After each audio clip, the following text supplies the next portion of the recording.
Ayan, update lang muna tayo mga ka-Q. Kasi nasa Davao na po ngayon ang ating mga idol Elias J. TV Band. At ito guys, ibinahagi po ni Attorney Torion mga Q, Israelito Torion, itong pag-uusap ni Elias J. TV at ni Mayor Baste Duterte guys. Yung anak ng dating presidente na si Duterte. Mga ka-Q, grabe, ibang-iba na talaga ang level ng ating idol Elias J. TV. Kasi ito, kausap po niya dito guys, hindi ko lang alam Maki kung ano yung pinag-uusapan nila ni Mayor Baste, Maki. Pero alam naman natin na si Attorney Israelito Torion kasi ay siya po yung legal counsel ng PDP Laban, 'di ba? Na under po 'yan kay Vice President Sara Duterte. At si Sara Duterte, siyempre kapatid po niya si Mayor Baste, Maki. O, 'di ba guys? So dito guys, paparinig ko sa inyo itong pag-uusap po ni Mayor Baste at ni Elias J. TV. So ito guys, pakinggan po natin. Kamusta ko nimo? Kita nga mo ka istorya, Mayor.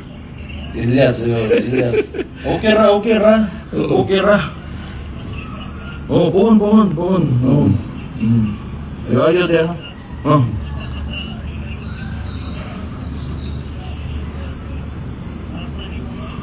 Ah,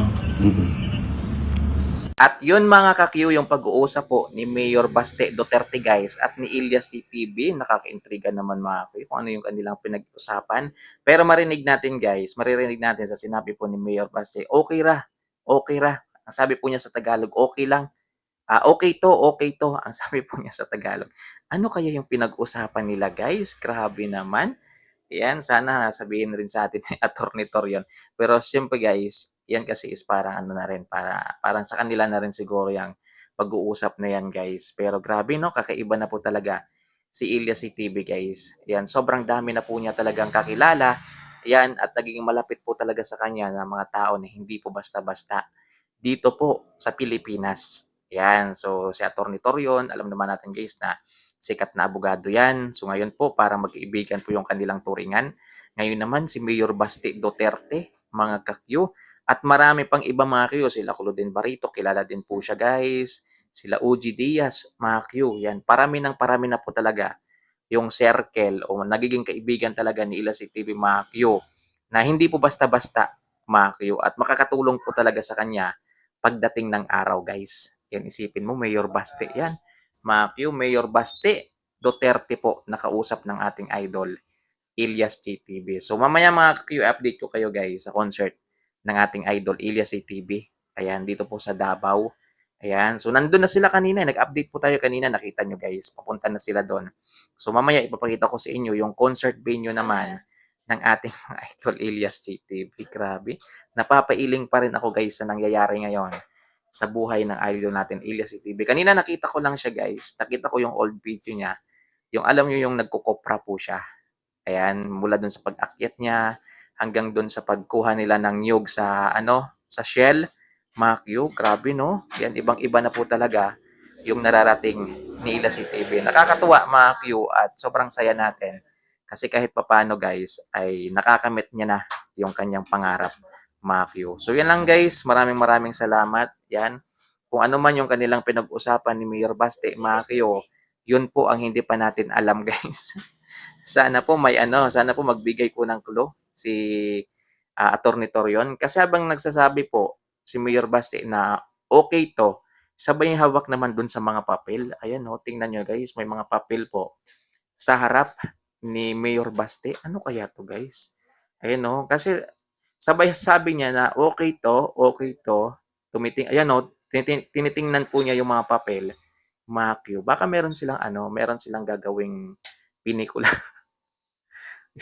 So hindi pa natin alam guys. Grabe naman talaga. So thank you Lord kasi nangyayari to sa buhay ng ating idol guys, Ilya CTV. Kahit sobrang dami pong sinasabing hindi maganda sa kanya ngayon guys. Pero lahat naman yun guys, wala namang katuturan. Puro naman yun paratang at wala naman silang mga ebidensya sa mga pinagsasabi nila guys.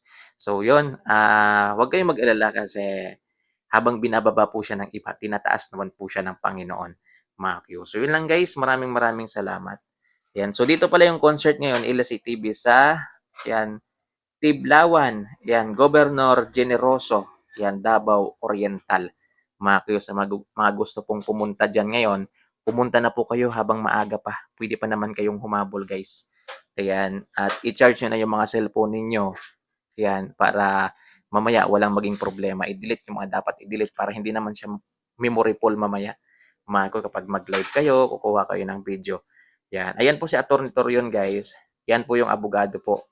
Legal counsel talaga siya ni Ilyas CTP. Ayan. At the same time, siya rin po yung legal counsel ng PDP laban ni dating Pangulo Rodrigo Duterte. So yun lang, guys. Ayan, maraming salamat sa panonood.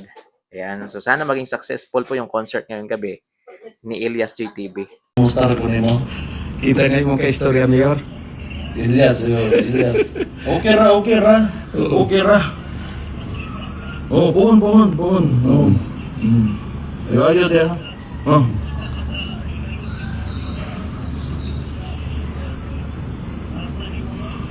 Ah.